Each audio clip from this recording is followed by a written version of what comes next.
G'day everyone and welcome back to the channel.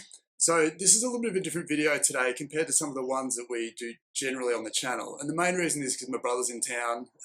His neck's a bit stiff and sore. If you've already sort of paid attention to the last few videos, he's been a guinea pig that's allowed me to tape his shoulder. Still got the tape on this shoulder because he's going to see how that feels for a little while. We've done the low back taping as well, which hopefully you guys have seen as well. But he's had a history of some neck issues, some neck pain, nothing too sinister. It's just a pain in the butt for him. It gets a bit stiff every now and again. And what I thought might be really interesting to show you is just how I would treat or mobilize or look for dysfunction in the area. Now, normally we get Andrew up, we get him to do some neck range of motion first, just to get a window or a baseline measurement so that he can see maybe how stiff it feels, how far he moves, but also the quality of how it feels to him. Because generally for most mechanical neck issues, there's often a mix between muscular tightness, which is the thing that we often see the most or feel the most, but below that there's often some stiffness under the surface as well. The neck joints, those facet joints, can get a little bit rusty and restricted, and they can ask some of that soft tissue to become tight and dysfunctional. We want to get a good sense of where the stiffness is, irrespective of the side. And again, you may not be able to see this, but I'll call it out as I'm going. But we're basically going to work from sort of the middle of the shoulder blades all the way up to the neck, looking for things that feel stiff and tight. Again, it doesn't matter essentially where Andrew has his symptoms, although we need to respect that obviously. And we're trying to treat those symptoms and improve the function of his neck. We don't want to think of him as a left or a right. We want to think of him as a mechanical piece of machinery where things are all stuck together. You don't just want to focus on, say, this lower left-hand side where there might be some soreness. We want to make sure that everything around that is moving well and functioning well so that everything can feel good and whatever's dysfunctional within that can feel good long term. We're not just looking at symptomatic treatment. So this is also one of the main reasons why we tend to use the ball exercise a lot, because the joints that we find here that may be stiff or restricted, so you can do a fantastic job of that yourself with the ball. So essentially what we want to do here is I generally start with my thumbs either side, and we just want to come directly next to that. And for me, I'm just gently pushing through the joints on this left-hand side. And to me, it doesn't feel too stiff or restricted.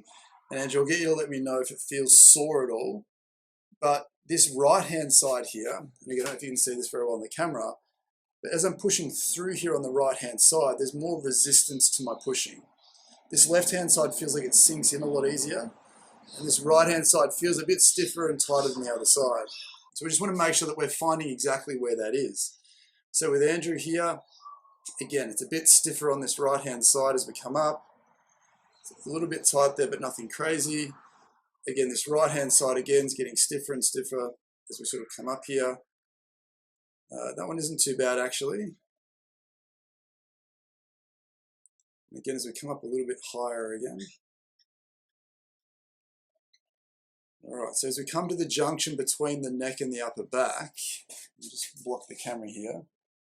So I don't know if you can feel that, Andrew, that feels significantly looser. Does the right-hand side feel stiffer for you? Yeah. So Andrew, so there's a bit stiffer and sore on this right-hand side. So which side of your neck did you say gets sore? On the right. Right side.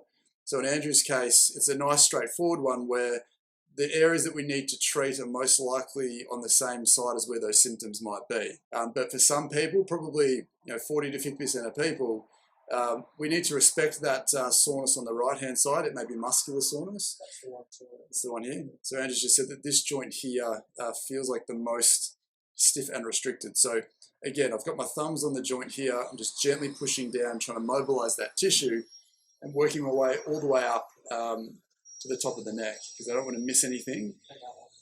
So it didn't feel too stiff here. It didn't feel too tender, but Andrew's just said that these couple of joints here have some element of tenderness associated with it. And I can feel that there's genuinely some restriction there compared to some of the tissue down lower. So as we come higher up into the neck, we're reaching headache territory.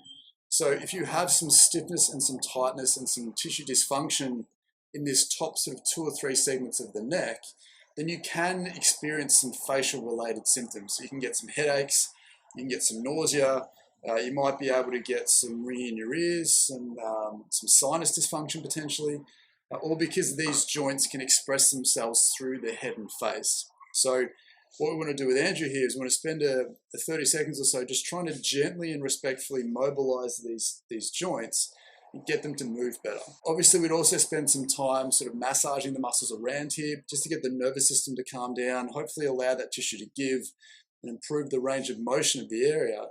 There's probably 2 or 3 joints here that I can feel that are significantly tighter and more restricted.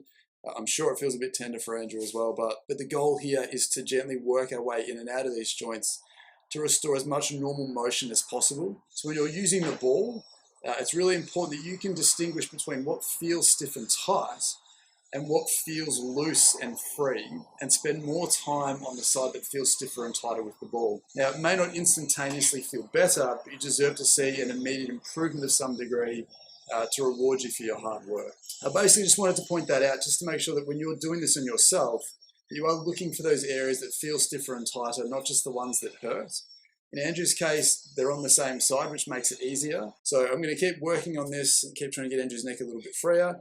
I give him a little bit of a massage through the tissue, through the upper back as well.